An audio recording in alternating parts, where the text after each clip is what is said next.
Welcome to the deep dive. We cut through the noise, get you informed fast. Now, this conversation is part of the Journey series by ACE. They're a cross-border boutique investment bank focused on a global investor and business owner network.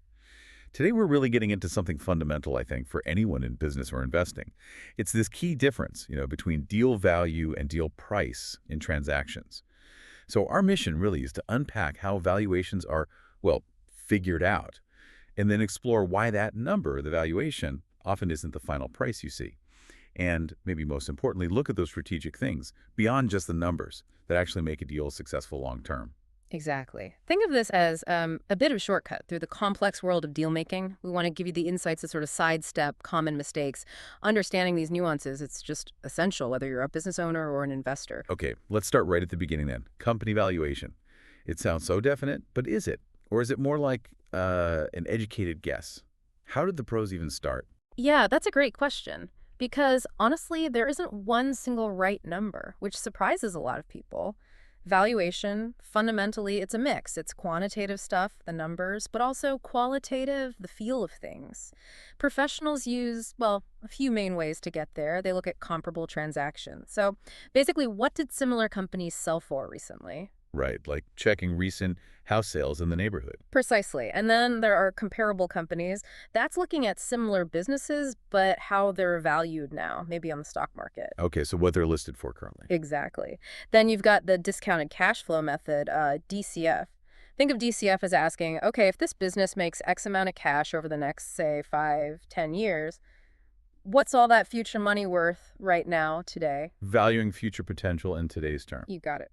We also use multiples methods, things like price to earnings, price to sales ratios, quick comparisons, really. Like price per square foot for a house. Kind of, yeah. A shorthand. And obviously you dig into the company's assets, tangible things, but also intellectual property, brands, that sort of thing. Mm-hmm. And finally, you always look at the historical performance alongside the future potential. Past results, future growth story. Our job, really, is spending time with both sides' owners, investors, assessing all this to build what we call a fair value. It's a starting point for talks. Okay, so we've got a handle on how this fair value gets calculated. Methods, data, judgment. Mm-hmm. But here's the surprising part you mentioned. That number, the fair value, it rarely matches the final deal price. It sounds almost backwards, doesn't it? Why? Yeah. What causes that gap? It absolutely does feel counterintuitive for many. And this right here is where the, let's say, human element and market stuff really kick in. The final price can swing, sometimes way higher, sometimes lower than that calculated value. Lots of reasons. A huge one is just perception of value. Like the source says, beauty is in the eye of the beholder. I like that. Yeah, it fits perfectly. Buyers, sellers, their advisors, they can all see it differently. It's like a weighted opinion shaped by their own experience, their education, how they see the market, and their specific take on this company. So subjectivity plays a massive role. Huge. Then you have the actual deal dynamics and negotiations, the push and pull between the buyer and seller. The dance, as you called it. That's it. Sometimes there are pressures too. Maybe the seller needs out quickly or the buyer has capital they need to deploy. That affects things. Also, the quality of information. How good is the data? Is anything hidden? Hidden information can totally change the game, the perceived risk. Right. And critically, timing, the economy, market cycles, massive impact. We've literally seen values jump up or drop significantly for the same company in just one quarter if the market shifts hard. Wow. Okay, that beauty in the eye of the beholder point really hits home then. It's not just numbers. Yeah. So if so much boils down to perception, negotiation, timing, how do you navigate that? I mean, drawing on, decades of experience, what are the big mistakes owners make here? What should they avoid? Yeah, crucial question. Mistakes here are, well, expensive, one we see a lot. Owners spending way too much time trying to build their own super complex valuation, maybe self-taught or using advisors who aren't really experienced in deals. Trying to nail down that one perfect number themselves. Exactly. And it often just doesn't stack up in the real market. Another big one. Rigidly sticking to that number, whatever it is, and ignoring everything else. Like tunnel vision on the price. Right. You just can't isolate your company's value from what's happening out there. Comparable deals, comparable companies, the whole economic cycle, and maybe the most common oversight, forgetting about the future growth potential, focusing only on today's price, not where the company could go, especially with a partner. So, missing the bigger picture. Totally. That's why, honestly, simple and sincere advice from experienced and well-connected dealmakers is gold. It's not about fancy models. It's about practical, market-tested wisdom. It saves owners from these costly errors. It makes sense. You need that outside perspective, that experience. Okay, we've hit numbers, perceptions, mistakes. But what about the idea that the best value isn't always financial, this strategic deal value concept?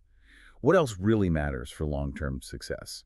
What do smart investors look for? Now you're getting to the really sophisticated thinking. This is where smart owners and investors often align. They absolutely look beyond the immediate price tag, knowing that non-financial factors often drive the biggest long-term financial gains. How does that work? Well, take growth and company performance. An investor brings capital, sure, but also maybe expertise, connections, things that fuel growth the owner couldn't manage alone. We've seen cases, like the source mentions, where holding, say, 30% of the shares after that growth spurt ended up being worth way more, multiple times more than owning 100% of the company standing still. So it's not giving up equity, it's buying faster, bigger growth. Precisely. Then think about competition for market share. A deal can bring the cash or the strategic muscle for faster organic growth, or for M&A buying competitors, expanding reach. Getting stronger in the market. Exactly. Succession and continuation is another big one, especially for family businesses or founders thinking about legacy. They want the company to thrive beyond them. Preserving what they built. Right. And governance. Yeah. Seriously underrated sometimes. Having good people in key roles providing checks and balances, it's crucial. Bad governance can slowly wreck even a high-value company. So the people and structure matter hugely long-term. Absolutely. We also look at strategic industries. Think food, security, tech, AI. These aren't just valued on current profits. They represent future growth, essential needs, disruption potential. Investors might pay more for potential in those areas. Definitely. An AI startup might get a premium not just for its revenue now, but for how it could reshape a whole industry later. And one last thing. Speed of execution. Time kills deals. It really does. We've seen owners who were pragmatic, maybe compromised a bit on initial terms to get the right deal done quickly, and then watch their company value soar later because of the growth that partnership unlocked. So getting bogged down fighting for the last dollar can actually cost you more in the long run. It really can. Delay can mean missing the window or the partnership opportunity. Okay, it's crystal clear then. Successful deals, they're not just about hitting a price target. It really demands this holistic view, doesn't it? Balancing the value calculation with the final price and all these strategic elements. That's the perfect way to put it. Understanding all of it, the valuation methods, the psychology, the pitfalls, and especially those long-term strategic goals, that's what's essential for owners and investors wanting to make deals that truly last and create value. So thinking about all this, maybe for you listening, what non-financial or strategic factors might be the most important for your business or your next investment? And how could focusing on those actually lead to greater long-term value, even if it means maybe accepting a different deal price right now? Definitely something to think about. Thanks for joining us on this deep dive.